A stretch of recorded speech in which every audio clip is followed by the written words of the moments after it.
Praise the Lord. கிறிஸ்துவுக்குள் மிகவும் பிரியமான என் அன்பு சகோதர சகோதரிகளே, உலக இரட்சகராம் இயேசு கிறிஸ்துவின் இனிய நாமத்தில் உங்களுக்கு என் அன்பின் வாழ்த்துக்களை தெரிவித்துக் கொள்கின்றேன்.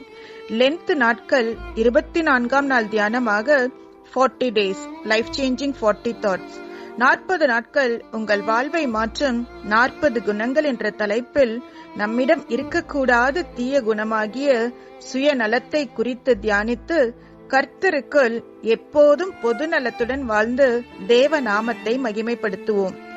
சுயநலம் என்பது ஒருவர் தனது நலத்தை பற்றி மட்டுமே சிந்திப்பது, யோசிப்பது, பேசுவது, செயல்படுவது என்று சொல்லலாம். ஆங்கிலத்தில் இதை செல்ஃபிஷ்னஸ் என்று சொல்வார்கள். சுயநலம் கொண்டவர்களை அவர்கள் நடந்து கொள்ளும் முறையை வைத்தே நாம் அறிந்து கொள்ள முடியும். சுயநலம் உள்ளவர்கள் தங்களுக்கென்று ஒரு விதியை, வழிமுறையை வகுத்திருப்பார்கள். அதிலே தங்களை குறித்து மாத்திரமேதான் யோசிப்பார்கள். மற்றவர்களுடைய உணர்ச்சிகளை குறித்தோ அவர்களுடைய வலி வேதனைகளை குறித்தோ அவர்கள் சிந்திக்கவே மாட்டார்கள். சுயநலவாதிகள் எப்போதும் மற்றவர்களை பொருட்படுத்தாமல் தனக்காக, தன்னை சார்ந்த காரியங்களுக்காக, தன்னுடைய சந்தோஷத்திற்காக அல்லது தனது சொந்த நன்மைகளுக்காக அதிகமாக அல்லது பிரத்யேகமாக அக்கறை காட்டுவார்கள். தமிழில் இப்படியாக சொல்வார்கள், சொந்த காரியம் என்று வரும்போது ஒரு மனிதன் குருடனாகி விடுகிறான் என்று.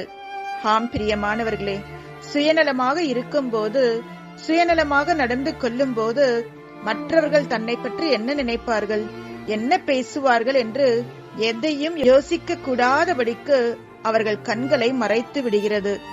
சுயநலம் ஒரு தனிப்பட்ட மனிதனில் மட்டும் காணப்படும் குணமல்ல. அரசியல் கட்சிகளில், ஒரு நாட்டினை ஆளும் அரசினுடைய போக்குகளில், தொழில் ஸ்தாபனங்களில், ஏன் குடும்பத்தில் மனைவி, குழந்தைகள், பெற்றோர்கள், சகோதர சகோதரிகள் என நம்முடைய உறவுகள் மத்தியிலும் இந்த குணம் காணப்படுகின்றது. உண்மை என்னவென்றால், மனிதனாய் பிறந்த அனைவருமே பிறர் நலம் தாண்டி சுயமாய், தனக்கென சுயநலமாய் சிந்திப்பதுண்டு. இப்படி சுயநலமாய் சிந்திப்பவர்களுடைய பேச்சும் எண்ணமும் கூட சுயநலம் உள்ளதாகவே, தனக்கான லாபத்தை, நன்மையை யோசித்தே அதை முன்வைத்தே பேசுகிறதாக, நினைக்கிறதாக இருக்கிறதை நாம் பார்க்கலாம். இதை செய்கிறதால் எனக்கென்ன லாபம் கிடைக்கும், இதனால் எனக்கென்ன ஆதாயம் உண்டாகும் என்று யோசித்தே செயல்படுகின்ற நபர்களாக இருப்பார்கள். இவர்களுடைய நோக்கம், எண்ணம், பேச்சு எல்லாம் தன்னை குறித்து மாத்திரமே இருக்கும். தானும் தன்னை சார்ந்தவர்களும் நன்றாக இருக்க வேண்டும் என்ற எண்ணம் சர்வ நிச்சயமாய் இந்த பூமியில் பிறந்த எல்லாரிடத்திலுமே உண்டு என்றே சொல்லலாம். தானும் தன்னை சார்ந்தவர்களும் நன்றாக இருக்க வேண்டும் என்று நினைப்பதோ அல்லது அவர்களுக்காக காரியங்களை பார்த்து பார்த்து செய்கிறதோ தவறே கிடையாது. ஆனால் அதனால் மற்றவர்களுக்கு எந்த ஒரு தீங்கும் உண்டாகாத வரைக்கும் தானும் தன் குடும்பமும் மட்டுமே நன்றாக இருக்க வேண்டும் என்று சிந்திக்கின்ற பாமரனும் இங்கு உண்டு, படித்தவர்களும் உண்டு. சுயநலம் என்பது நாம் குழந்தைகளாக இருக்கும் போதிலிருந்து நம்மிடம் வெளிப்படுகின்ற ஒரு குணமாக இருக்கின்றது. குழந்தைகள் இயற்கையில் சுயநலவாதிகளாக இருப்பவர்கள் கிடையாது. ஆனால் அவர்கள் தங்களுக்கு சொந்தமானதாக உணரும் விஷயங்களை பாதுகாக்க ஒருவித உள்ளுணர்வோடு சுயநலமாக செயல்படுகின்றனர். ஒரு குடும்பத்தில் பெற்றோர்கள் சுயநலம் எண்ணம் உள்ளவர்களாக தங்களுடைய உறவுகளை, நண்பர்களை அல்லது மற்றவர்களை குறித்து நினைக்காமல் வாழும் போது அவர்களை பார்த்து வாழும் பிள்ளைகளும் அதே போல சுயநலவாதிகளாக வாழும்படி தங்கள் பெற்றோர்களை பின்பற்ற தொடங்கி சுயநல போக்கினை கடைபிடிக்கின்றார்கள். மேலும் சுயநல குணம் வளரும் சூழ்நிலையை பொறுத்தது. போட்டி என்று வந்தவுடன் தோல்வியை சந்திக்க திறனில்லாமல் சுயநல போக்கினை கடைபிடித்து வெற்றி பெற நினைப்பவர்களும் உண்டு. தனது நலத்தை மட்டும் கருத்தில் கொண்டு செயல்படுபவர்கள் மற்றவர்களை பற்றி சிந்திப்பது மிகவும் குறைவு. சுயநலம் உள்ளவர்கள் தங்களுக்கென்று ஒரு வட்டம் போட்டு அந்த வட்டத்திற்குள்ளேயே வாழ்வார்கள். சரி, ஒரு மனிதன் எப்போது சுயநலமாக சிந்திப்பான், பேசுவான், செயல்படுவான் தெரியுமா? உண்மையான அன்பு இல்லாத போது, தேவனோடு நல்ல ஒரு ஐக்கியம் இல்லாத போது, நல் மன சாட்சி அற்றவனாக இருக்கும் போது, தங்களுடைய லாபத்தை மாத்திரமே நினைக்கும் போது, யோசிக்கும் போது, கெட்ட சகவாசங்களுடைய ஆலோசனைகளை கேட்கும் போது, பேராசை கொள்ளும் போது என்று சொல்லலாம். வேதத்தில் நாம் பார்ப்போம் என்றால் சாத்தான் சுயநலமாக சிந்தித்தபடியினால்தான் தேவனுக்கு விரோதமாக எழும்பினான், விழுந்தும் போனான். ஏவாள் தேவனுடைய வார்த்தைக்கு கீழ்ப்படியாமல் தேவனைப் போல தானும் மாற வேண்டும் என்று சுயநலமாக செயல்பட்டபடியினால் தேவ மகிமையை இழந்தது மாத்திரமல்ல, அவர்கள் மகிழ்ந்திருந்த ஏதேன் தோட்டத்தை விட்டு போக காரணமாயிருந்தது. காயின் தனக்கு கிடைக்காதது பிறருக்கும் கிடைக்க கூடாது என்று சுயநலமாக சிந்தித்தபடியினால் தன் சொந்த சகோதரன் ஆபேலை கொலை செய்ய துணிந்தார். லோத்து சுயநலமாக சிந்தித்து சோதோம் கொமோராவிற்கு சென்றபடியினால் தன் சந்ததி வழிவிலகி போக காரணமானார். ஹாமான் யூதருடைய வளர்ச்சியை தடை பண்ணும் விதமாக சுயநலமாக காரியங்களை செய்ததால் தான் விரித்த விலையிலே தானே விழுந்தான். சவுல் தன்னுடைய பதவி ஆசை நிமித்தம் தன் சொந்த மகளையே பணயம் வைக்க துணிந்தார். சிம்சோன் தனக்கு மனைவியாக இந்த பெண்தான் வேண்டும் என்று தேவனுடைய சித்தத்திற்கு எதிராக சுயநலமாக முடிவெடுத்தார். இதனால் தன்னுடைய அபிஷேகத்தை, தேவன் அவரை குறித்து வைத்திருந்த மகா பெரிய திட்டத்தை இழந்து போக காரணமானார். மேலும் யூதாஸ் காரியோத் சுயநலமாக சிந்தித்து பேசினபடியினால் இயேசு கிறிஸ்துவை காட்டிக் கொடுத்தவன் என்ற அவப்பெயரை பெற்றார். நாம் லூக்கா 15ஆம் அதிகாரம் 11 - 13 வரை உள்ள வசனங்களை வாசித்தோம் என்றால், செல்வந்தனான ஒரு தகப்பனுக்கு 2 மகன்கள் இருந்தார்கள். சுயநலமாக சிந்திக்கின்ற நண்பர்கள் இருந்தபடியினால் அவர்களுடைய துர் ஆலோசனைகளை கேட்ட இளைய மகன் சுயநலமாக சிந்தித்தான். தன் தகப்பனிடம் சொத்தை பிரித்து தன்னுடைய பங்கை கொடுக்கும்படி கேட்டான். இது நிமித்தம் குடும்பத்தில் குழப்பம், சமாதானமற்ற சூழ்நிலை உருவாகும். தகப்பனுடைய மனம் புண்படும் என்று அவன் அறிந்திருந்தும் அதை பற்றியெல்லாம் யோசிக்காமல் தன்னை பற்றி மாத்திரம் யோசித்தவனாக அப்படி கேட்டான்.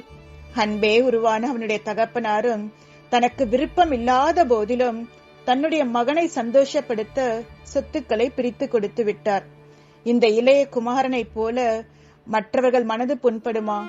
நாம் எடுக்கின்ற முடிவுகள், தீர்மானங்கள் தேவையில்லாத பிரச்சனைகளை, குழப்பங்களை கொண்டு வருமா என்று யோசிக்காமல் தன் சுயநலத்துக்காக முடிவு எடுக்கின்ற மக்கள் இன்றும் இருக்கிறார்கள். பெற்ற தாய் தகப்பனை மதிக்காமல், அவர்களை பற்றி யோசிக்காமல் சுயநலமாக முடிவெடுக்கின்ற பிள்ளைகளும் உண்டு.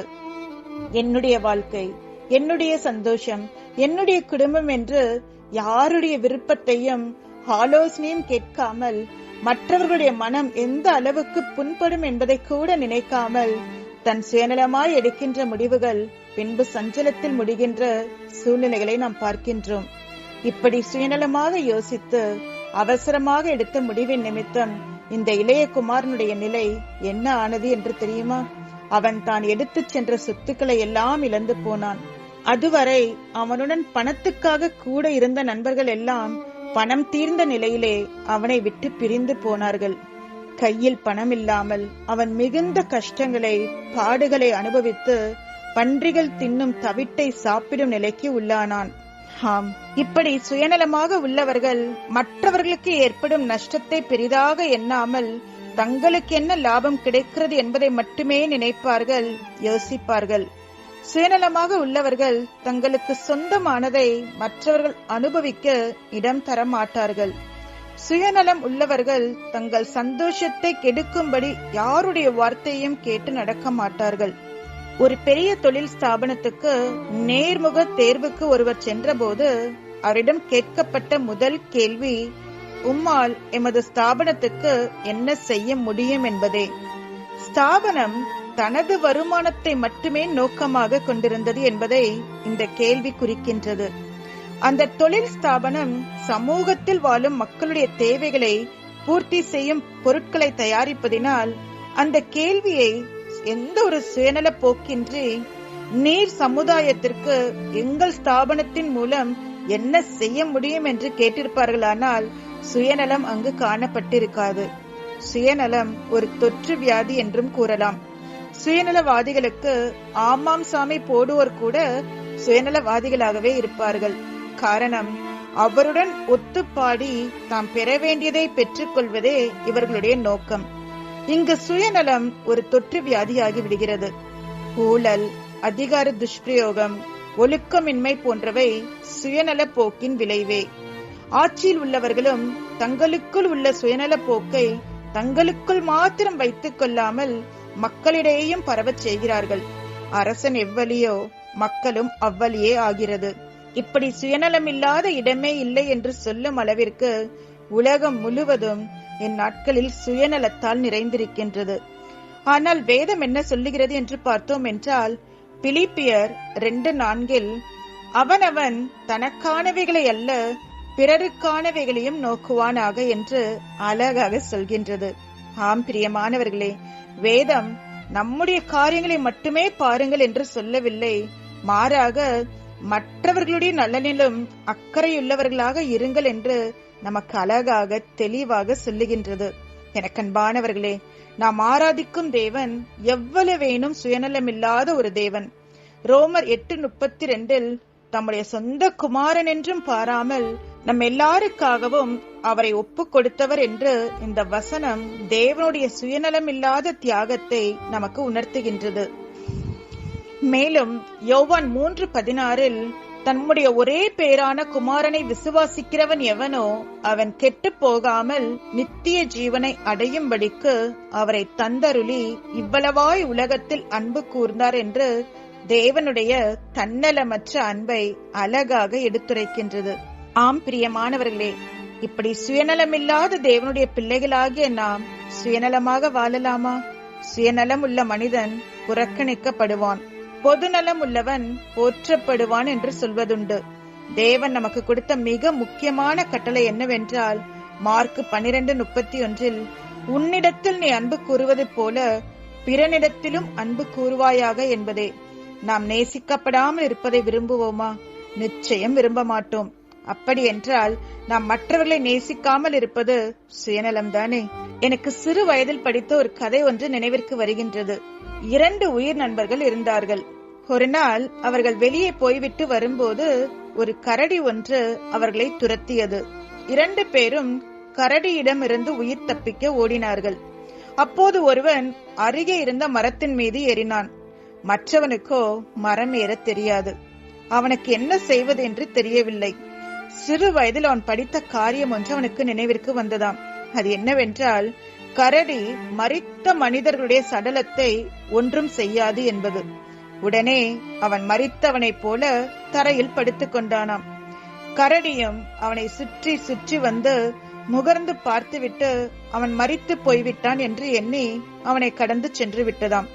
மேலே இருந்து இதை பார்த்த நண்பன் கீழே இறங்கி வந்தவுடன் தன் நண்பனிடம், கரடி உன்னை சுற்றி சுற்றி வந்ததே, அது உன்னிடம் என்ன சொன்னது என்று கேட்டானாம்.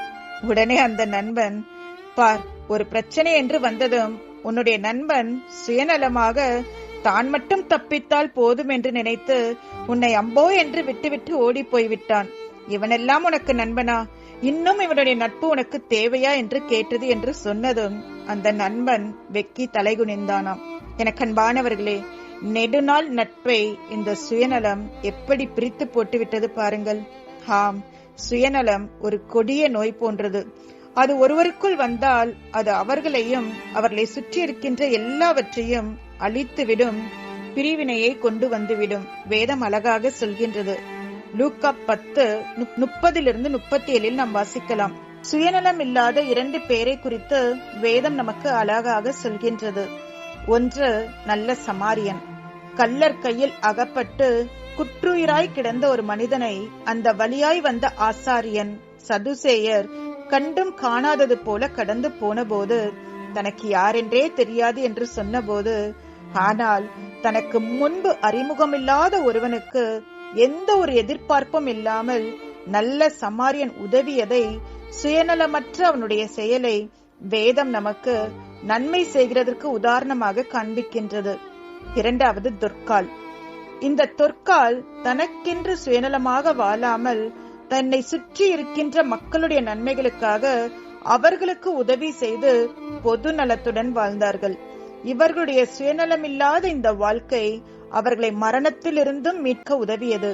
ஆம் பிரியமானவர்களே, சுயநலமில்லாமல் நாம் வாழும்போது அது நமக்கு ஆசீர்வாதமாக இருக்கும் என்பதில் எந்தவித சந்தேகமும் இல்லை.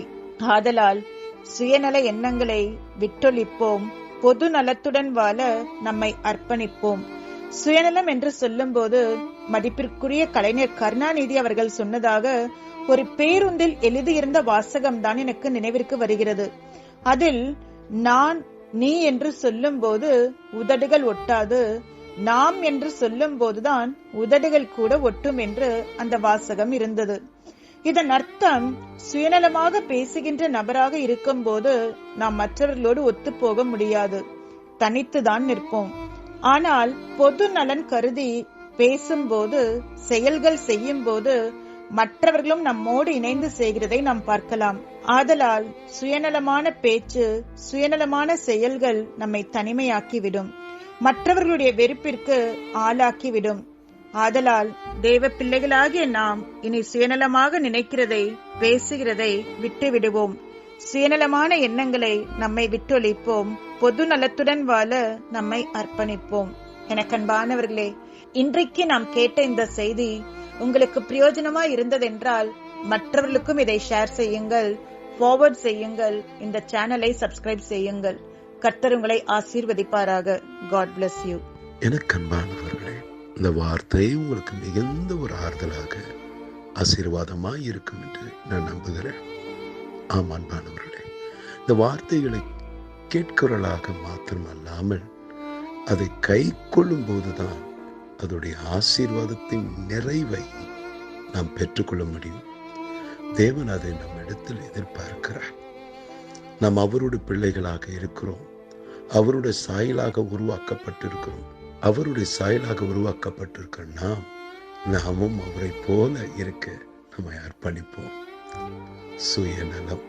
அன்பானவர்களே, நான் அடிக்கடி யோசித்து பார்க்கிற ஒரு காரியம், ஒருவேளை நம்ம ஆண்டவராகிய இயேசு கிறிஸ்து அந்த கெத்செமனி தோட்டத்திலே மிகுந்த வியாகுலத்தோடு, இரத்த வேர்வையோடு அவர் பிரார்த்தனை செய்த போது அவர் சற்று சுயநலமாக அவர் யோசித்திருப்பாரானால், இந்த சிலுவையின் பாடுகளூடாக நான் செல்லப் போவதில்லை, நான் எதற்காக மற்றவர்களுக்காக கஷ்டப்பட வேண்டும், சிலுவை பாடுகளூடாக, அவமானங்கள் ஊடாக நான் செல்ல வேண்டும் என்று ஒருவேளை அவர் யோசித்திருப்பாரானால், இன்னைக்கு நீங்களும் இருக்க மாட்டீங்க, நானும் இருப்பது சாத்தியமே இல்லை.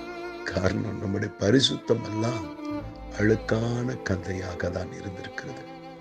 ஆனால் அவர் செய்த தியாகம், அவர் சிலுவையில் காட்டின அன்பு, குற்றம் செய்த பவுலையுடைய மனதை மெய்சிலக்க வைத்தது மாத்திரமல்ல, அவருடைய மனதை மாற்றினது மாத்திரமல்ல, ஆண்டவருக்காக சாட்சியாக வாழுகிற ஒரு மனிதனாக அவர் மாறினார். அன்பானவர்களே, சுயநலமாக என் குடும்பம், என்னுடைய வீடு, என் வேலை, என் ஊழியம் என்று நம்மை குறித்து சுயநலமாக இருந்து நம்ம என்னத்தை சாதிக்க போகிறோம்? வாழப்போகிற ஒரே ஒரு வாழ்க்கை பிறருக்கு நன்மை செய்கிறவர்களாக இருப்போம். ஏன்னா ஆண்டவராகிய இயேசு கிறிஸ்து அதுதான் செய்தார். அவர் நன்மை செய்கிறவராக சுற்றி திரிந்தார். அவரோடு பிள்ளைகளாக இருக்கிற நாம் இந்த ஒரே ஒரு வாழ்க்கை, வீண் கசப்பு, கோபம், எரிச்சல் இவைகள் மனதில் வைத்துக் கொள்ளாதபடி, சுயநலமாக நாம் நினைக்காதபடி, வாழாதபடி, பிறருக்காக வாழுவோம். நன்மையின் பாதையை நடத்தும்படி, பிறருக்கு ஆறுதல் சொல்லுகிற நபர்களாக இருக்கும்படி நம்மை அர்ப்பணிப்போம். தேவனுடைய அன்பினால் நிறைந்து அன்பின் வார்த்தைகளை, சொற்களை சொல்லுகிற நபர்களாக இருக்க நம்மை ஒப்பு கொடுப்போம். இந்த காரியம்தான் தேவனுடைய மனதை களி கூறும்படி செய்யும். ஆதலால் அவைகளை குறித்து யோசிப்போம், சிந்திப்போம், செயல்பட ஒப்பு கொடுப்போம். நாம் ஜெபம் செய்வோமா? கண்களை மூடி ஜெபம் செய்வோம். அன்பும் இரக்கமுள்ள நல்ல தகப்பனே, இந்த வார்த்தைகளை கேட்ட ஒவ்வொரு மாணவர்களுக்காக நான் ஜெபிக்கிறேன். அவருடைய ஏக்கங்களை அறிந்திருக்கிறேன், அவருடைய பாரங்களை அறிந்திருக்கிறேன். சுயநலமாய் இருக்கிற மக்களுடைய பேச்சு நிமித்தம், செயல்கள் நிமித்தம் வாடி தவித்து கொண்டிருக்கும் ஒவ்வொரு மக்களுக்காக நான் ஜெபிக்கிறேன். நீ சகல ஆறுதல் தேவன், நம்பினோரை ஒருபோதும் கைவிடாதே தேவன்.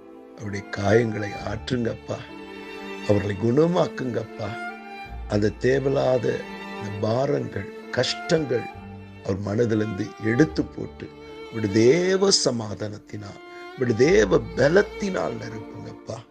ஆம் சுவாமி, உமக்குள் இருந்த அதே அன்பு, குறை சொல்லாமல் பகைக்காமல் நேசித்தீர் அல்லவா, அதே அன்பு எங்களுக்கு தாங்கப்பா.